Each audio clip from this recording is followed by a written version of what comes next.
man. So shout out Matty Balls for the video. Matty Balls, man, I fuck with you, but the name is crazy, bro. I'm gonna keep it all the way a beam with you. But shout out to them for the video. We got Every Allegation Against P, Diddy Explained. I ain't gonna lie, man. P, Diddy, your time is coming, bro. I've done countless of videos on you. Maybe like this, like my 4th or 5th. But your time is coming, my man. You gonna pay for all your dues, bro.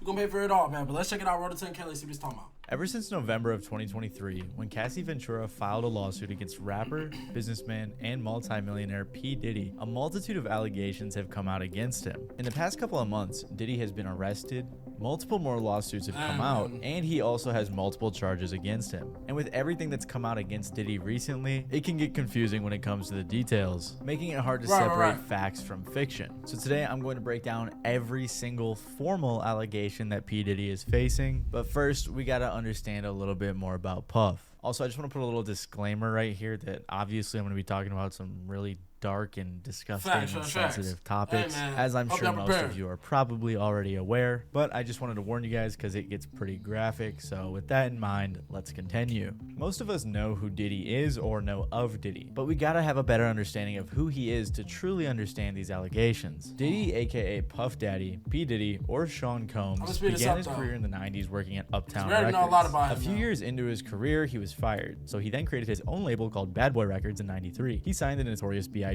who was obviously a huge signee and made Puff very successful. He signed other artists like Faith Evans and had an in-house production team called The Hitmen, who worked with artists like Usher, TLC, Mariah Carey, Aretha Franklin, and many more. Puff was already very successful, but then he decided to work on his own music. His first single charted for 28 weeks on the Billboard Hot 100, and his first album sold 561,000 copies first week. So Diddy was already wildly successful early on to his career in the music industry. Not only was he a successful artist, but he was also a powerful executive with tons of connections. He also had other business ventures, with one of his most successful ones being his partnership with Ciroc, in which he helped them develop their brand in exchange for 50% of the profits. So if you didn't know much about Diddy, that's pretty much all you need to know. He's a rich, powerful, and successful man in the music industry and Hollywood in general. He's won a Guinness World Record for most successful rap producer in 1997. He's won 3 Grammys, and he's also credited for cultivating artists like Biggie, Mary J. Blige, and Usher. I kept it brief for simplicity's sake, obviously, but I really wanted to emphasize his power, his influence, and his wealth. Also, I said earlier he was a multi-millionaire, but they have even estimated his net worth to be $1 billion,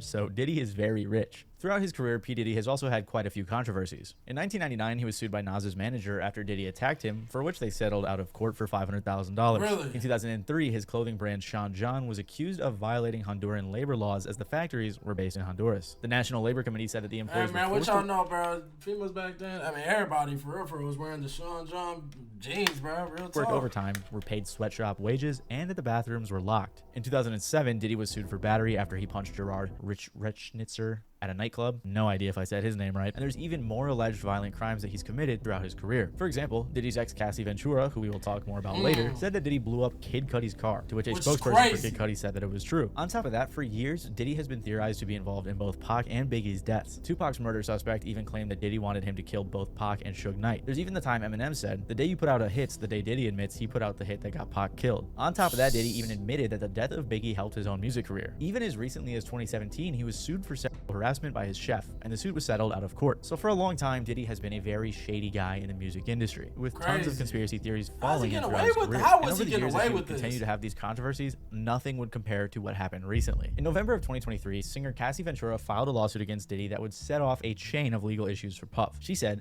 "After years of silence and darkness, I am finally ready to tell my story and to speak up on behalf of myself and for the benefit of other women who face violence and abuse in their relationships." Cassie met Diddy in 2005 when she was 19 and he was, I believe, 36, and she signed to Diddy's label in 2006. Not only did she sign to the label, but she signed a 10-album deal. She basically signed her life away, and Diddy made her sign this so that he could have more control over her career. So I wanted to get us all together so we could get this, everybody can hear from me how focused and excited I am about the project. I wanted, Cassie to, everybody to meet Cassie.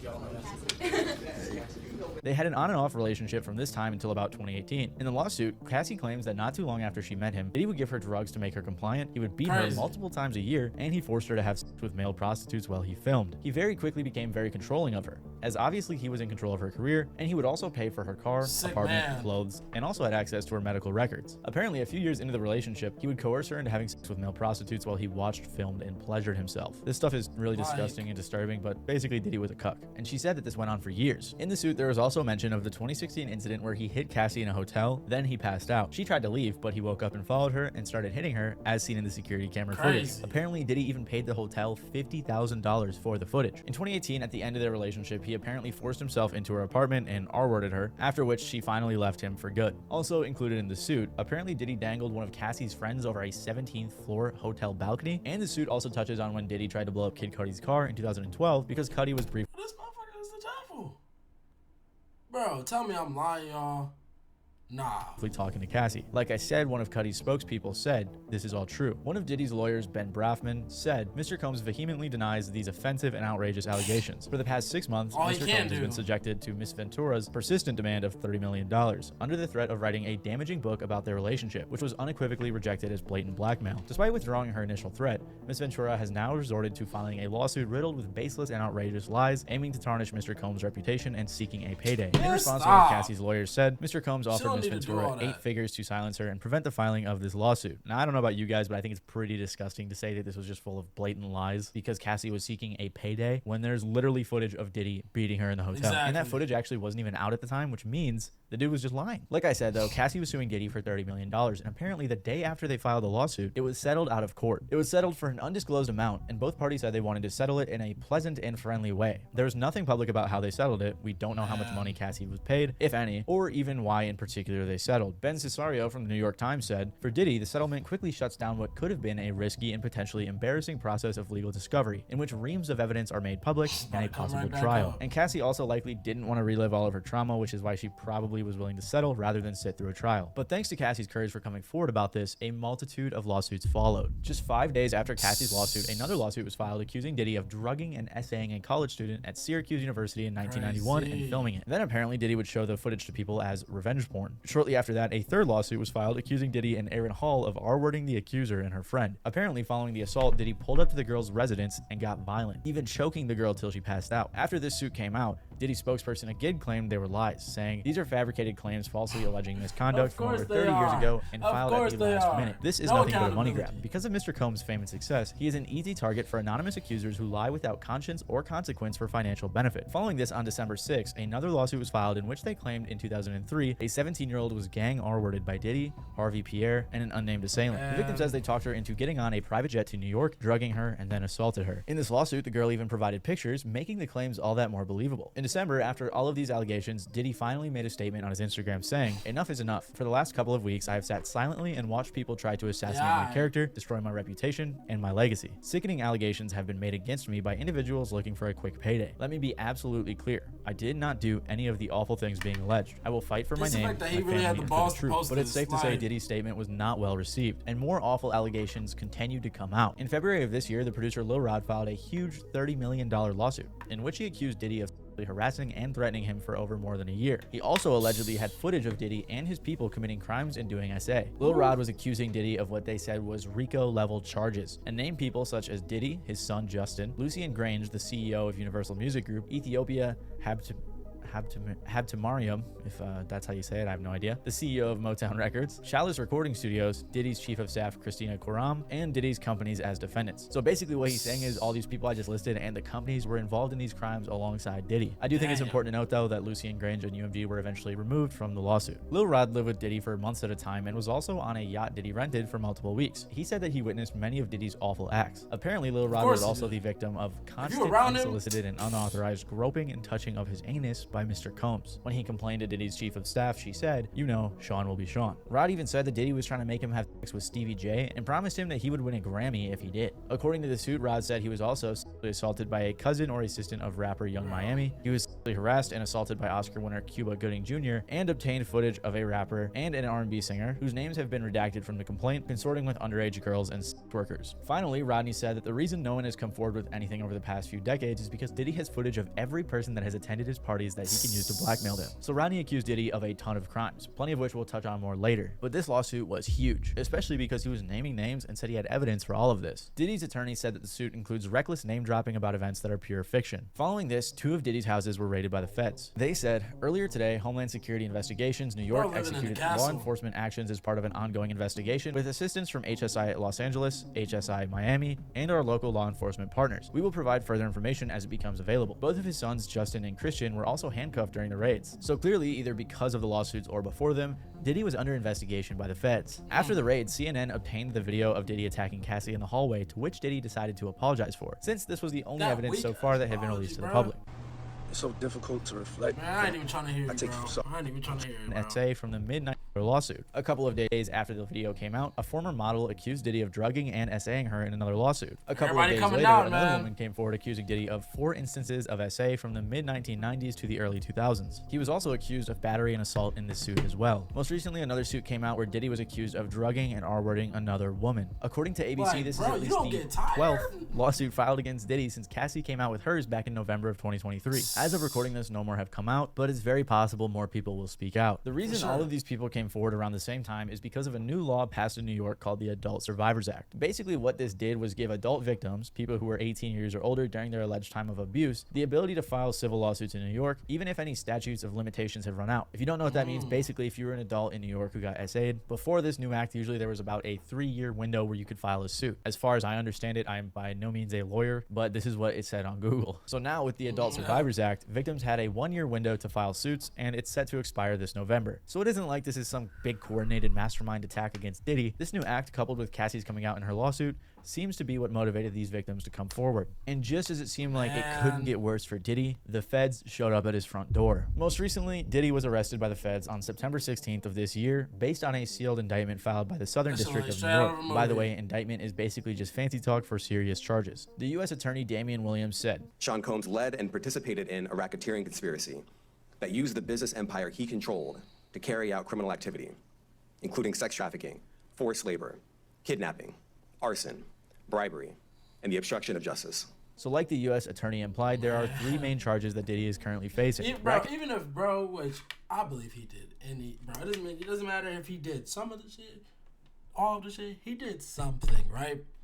Bro, regardless of, like, let's say, bro, this man gets off of everything, man, your career is ruined, bro. You will not have a career after this, bro. You might as well just, like, go off the face of the earth, bro. Like, genuinely. Racketeering conspiracy, trafficking by force, fraud, or coercion, and transportation to engage in prostitution. His first charge is racketeering, which is defined as a set of illegal activities aimed at commercial profit that may be disguised as legitimate business deals. In the indictment, they say that Diddy abused, threatened, and coerced women and others around him to fulfill his sexual desires, protect his reputation, and conceal his conduct. To accomplish this, they claim that he used his employees and his businesses to create a criminal enterprise that indulged in the things that the U.S. Attorney mentioned earlier. So basically what they were saying was all of the businesses that Diddy had created over the years for his music career, his clothing career, and everything else like that, he was using those and his employees to help cover up and do the things he wanted to do. And like we know, many of the things he wanted to do included assaulting women. The attorney even referred to Diddy's business, Combs Enterprise, as a criminal organization because Diddy had many of his employees working to cover up everything he was doing. They said that employees engaged in and attempted to engage in, among other activities,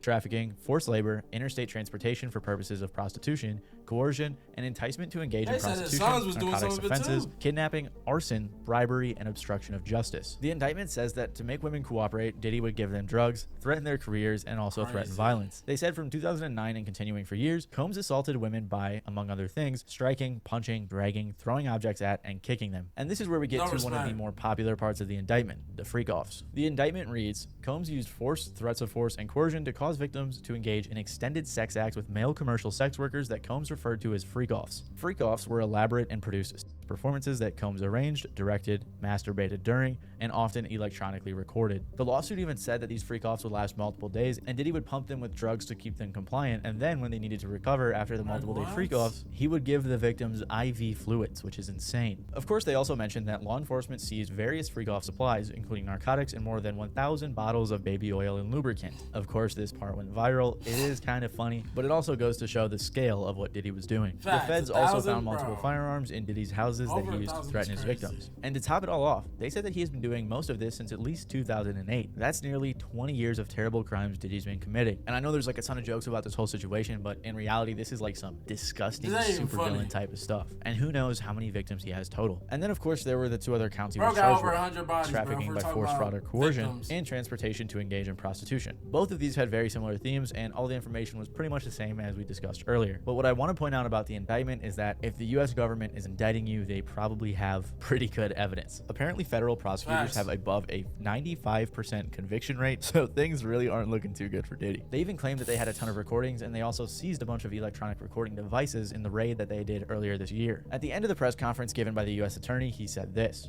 Sean Combs stood in Times Square and was handed a key to New York City. Today, he's been indicted and will face justice in the Southern District of New York. Second, we are not done.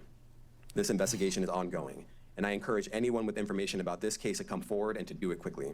The government says in the indictment that others were involved in Diddy's actions, and Legal Eagle explained how the government could go after them. And there is a federal crime called misprision of felony, which is defined in 18 U.S.C. Section 4. Quote, whoever having knowledge of the actual commission of a felony cognizable by a court of the United States conceals and does not as soon as possible make known the same to some judge or other person in civil or military authority under the United States shall be I was fined about to under get this wicked, title or bro. imprisoned not more than 3 years or both. So if a person has knowledge of a felony and conceals it and doesn't report it to the authorities, that person has committed a crime. So this investigation is far from over. After being arrested, Diddy has been denied bail multiple times, and he has also been placed on suicide watch. He's also in the same cell as Sam Bankman-Fried or Fried or however you say his I don't name, know what which that is is. pretty interesting. His lawyer has tried to suggest multiple times that he's innocent, which at this point is honestly just ridiculous. Mr. Combs is a fighter. He's going to fight this to the end. He's innocent.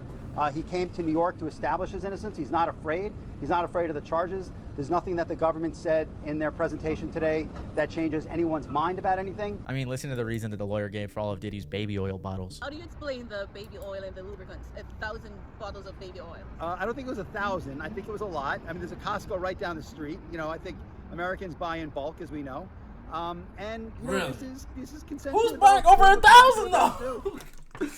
Who's To buying summarize, over 1,000, Diddy is bro? currently facing at least 11 lawsuits, settled one of them, and is also facing an indictment, all of which allege themes of violence, SA, racketeering, trafficking, prostitution, and many more. None of these suits Solver. contain any information about other celebrities, except for Lil Rodney's, which has been amended, like I said, to leave out some bigger names. It's possible we will learn about other celebrities or famous people involved in Diddy's freak-offs or other should've actions in the deleted all his investigation. But tweets. as of now, this is all he's been accused of, legally speaking. So while there are all these rumors floating around about who he did things with or to, these are the things he's actually being accused of by multiple people and the US government. And as Bruce Rivers says, Guess what, Diddy? Diddy, I got news for you.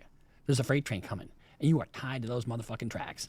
And your lawyer, he's got a chisel, he's got a blowtorch, and he's got all kinds of other tools in his toolbox. And nothing he can do can remove you from those tracks, because that train is coming, and that train is the U.S. government. so hopefully... Ooh, my gosh, yeah, and that's facts. That is facts, bro. What y'all know, bro? I said what y'all know. What y'all think, bro? Let me know in the comments down below, man.